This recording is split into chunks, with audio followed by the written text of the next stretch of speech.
The air in my Vermont kitchen still smelled faintly of white pies and almond cake. The soft morning light filtered through the lace curtains, landing gently on the polished oak table that had hosted toasts, tears, and generations of secrets. Across from me sat my daughter Isabel, her cheeks still holding that radiant glow that weddings seemed to leave behind. Part magic, part exhaustion. 2 days ago, she had walked barefoot down a garden aisle beneath a string of paper lanterns, her voice shaking as she said, "I do," to a man I barely knew, Landon Ashcraft. He sat beside her now with the same quiet arrogance that had shadowed his smile since the rehearsal dinner. Dressed in a linen blazer, one arm lazily draped behind her chair. He looked perfectly at home, as though he'd always belonged in this house. His gaze flicked to me with something between affection and assessment.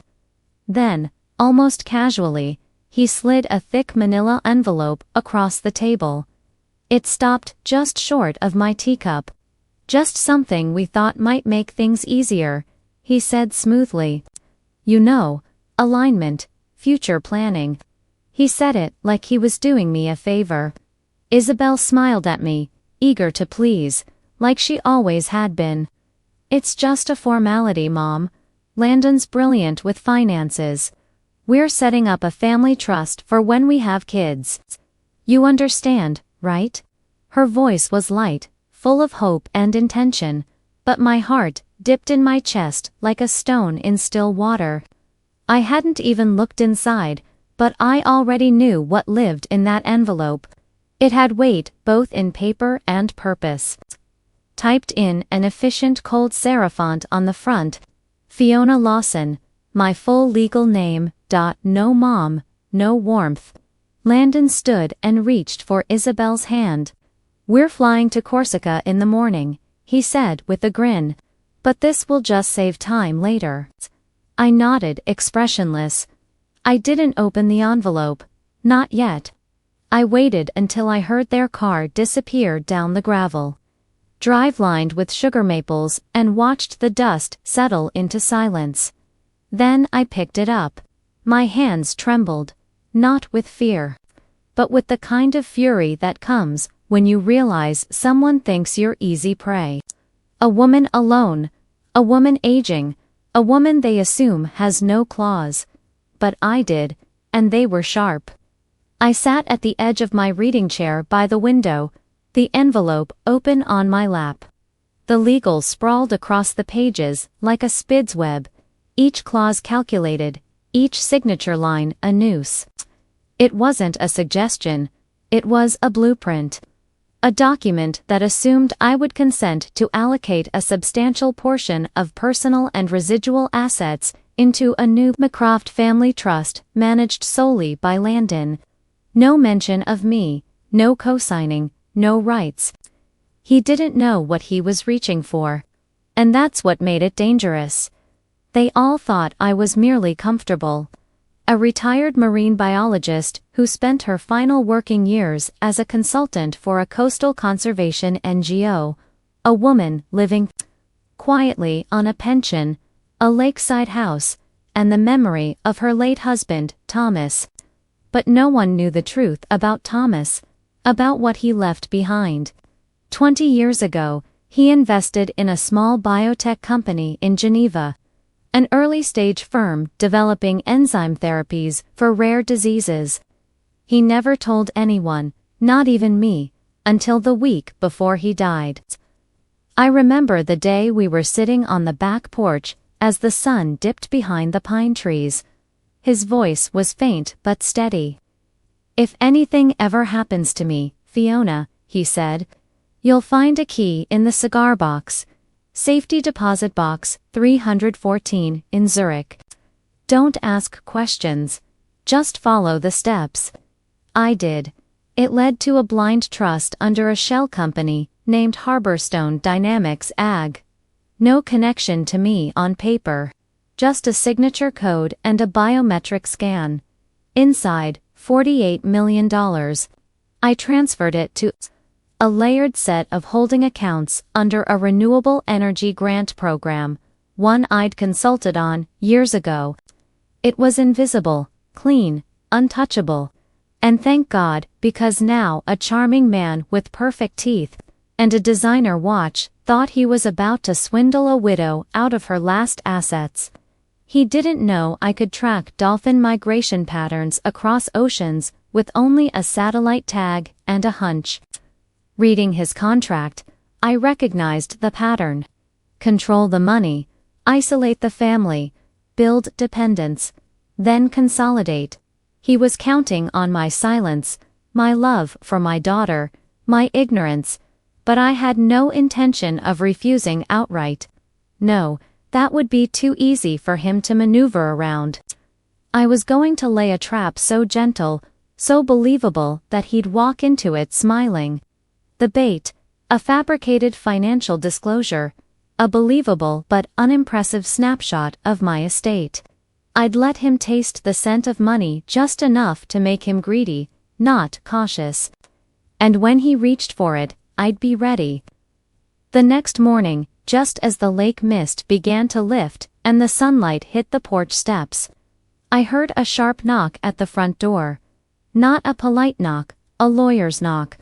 I opened it to find a man in a slate gray suit holding a leather briefcase and an envelope nearly identical to the one Landon had left.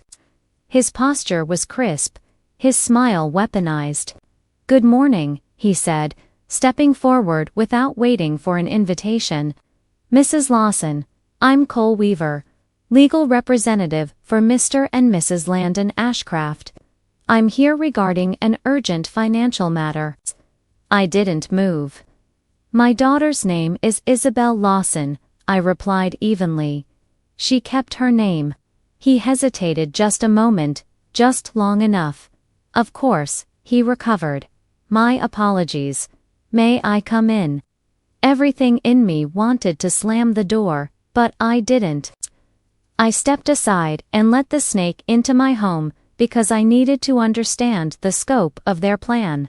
He made himself comfortable at the dining room table, setting his briefcase directly on the surface where I'd once helped Isabel with science projects and birthday candles.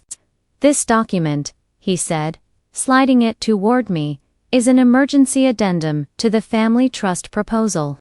It's designed to fast-track asset structuring for both parties." I didn't touch it. He flipped to a page near the back. Here's where it gets particularly relevant. Section 12.3.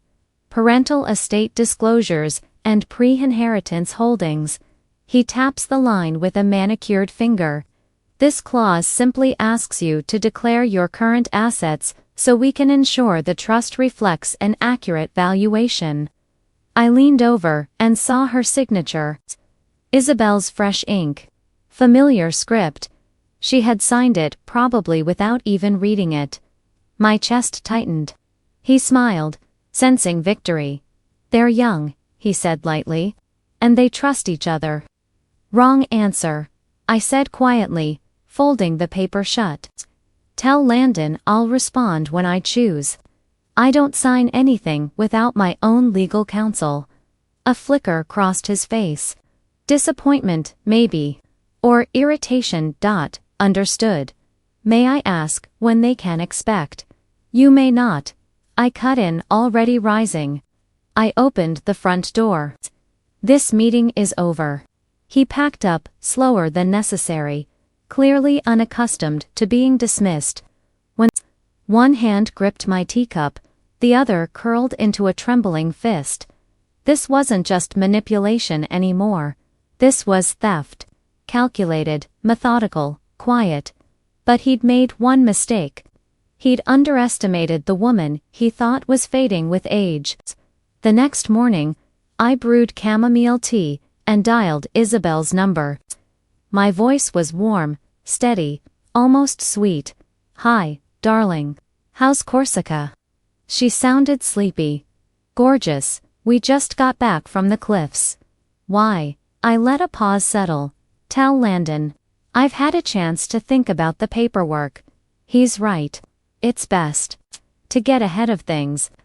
I'd like to go over everything with you over lunch. My treat. A beat of silence. Then her voice brightened. Really, Mom? That's wonderful. I knew you'd understand. She was relieved, maybe even proud. I ended the call and stared into my tea until it went cold. The next afternoon, we met at a quiet garden cafe tucked into a side street in Montpelier. I chose it for its privacy and its white noise. The sound of wind chimes and fountains would cover any sharp words if things turned tense. They arrived together, right on time. Landon in a cream suit, Isabel in a sundress, her hair pulled back loosely like she had as a teenager. She looked nervous, he didn't. We made small talk about travel, weddings, the wine list. Isabel ordered lavender lemonade. Landon ordered a gin martini, confidence in a glass. Then, as if remembering something casual, he reached into his satchel and pulled out the same manila envelope. I brought the paperwork just in case, he said with a disarming smile. I nodded and accepted it, then reached into my own bag and retrieved a much thinner file. I brought something too, I said, setting it gently on the table. It's a full disclosure of my financial situation. He blinked, but recovered quickly. I slid the decoy document toward him. It's all there. After medical costs, some property tax adjustments, and finalizing Thomas's estate, there's not much left. Just around $280,000. Most of it in a structured annuity. He flipped it open, scanning. His expression was unreadable, but the shift was subtle. The corner of his jaw tightened. His smile didn't quite reach his eyes anymore. Isabel leaned forward. Wait, Mom. That's it. I gave her a soft, apologetic smile. Your father had more liabilities than I ever told you. I didn't want to burden you. Landon chuckled politely and stood. Excuse me, I need the restroom. He left his drink untouched. As soon as he was gone, Isabel looked at me. Mom, did you really threaten him? No, sweetheart. I simply said I wouldn't sign anything without a lawyer present. Maybe that scared him. She didn't speak. She only looked down at her lemonade, swirling the straw in slow circles, and I realized then he hadn't given up. He was just regrouping. 2 nights later, just after I'd locked the back door and turned off the porch light, my phone rang. It was my private banker. Fiona, she said without preamble. There's been an attempted withdrawal full amount from one of your legacy retirement accounts. The one ending in 7093. I stood frozen. That account's inactive, I said. Dormant, and it only ever existed to anchor the decoy file. I know, she replied. But someone tried to move the entire balance. The request came through your old digital banking profile. My voice dropped. Do you have a device signature? Yes. An iPad Air registered to an Isabel Lawson IP address traces back to a resort in Corsica. It wasn't a guess anymore. It was fact. He'd gone in through her. He wasn't just playing the long game. He was using her access, her trust, her own technology against her. I stared out at the lake, black and still beneath the moonlight, my reflection swallowed by the dark. Then I picked up my phone and sent a single message. Come to the house alone. I made the lemon cake you love. She arrived the next afternoon, hair still damp from the drive, her eyes weary. She sat at the kitchen table like she had 1,000. You'll walk away with nothing. No court battle, no press. And if I don't, he sneered. Victor pulled out another folder. Then this entire report, along with the video, goes to the Vermont Attorney General's office and to a reporter at the Lakewood Sentinel, who's been sniffing around a series of suspicious trust fund drainings. He's very interested in men who marry into wealth and disappear when things go sideways. Landon stared at the papers like they were about to ignite. Isabel reached into her bag, pulled out a pen, and slid it across the table. Her voice didn't shake. Sign it. And he did. He didn't look at either of us as he gathered his things and left, the door swinging shut behind him with finality. Silence fell like snow. Isabel turned to me, tears brimming, but not yet falling. "It's over," she said. "No," I whispered, pulling her into my arms. "It's safe now." We sat there in stillness. No one moved, no one spoke. Just two women, bone-tired, but standing. That evening, we made dinner together in the same kitchen where everything had begun. As the pasta boiled and the wine breathed on the counter, she asked the question I'd been waiting for. "Is it true?" she said softly. "About the money?" I hesitated, then nodded. "Yes. 48 million hidden for years." She blinked. "Why didn't you tell me?" "Because I didn't want to protect the money from strangers," I said.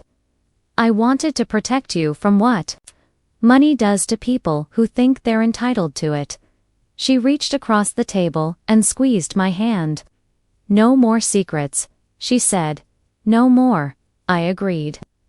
We sat there long after the plates were cleared, the candles still flickering, and I realized then the real inheritance Thomas had left me wasn't numbers on a ledger. It was wisdom, the wisdom to wait, the strength to act, the courage to love and protect someone long enough for them to see the truth for themselves.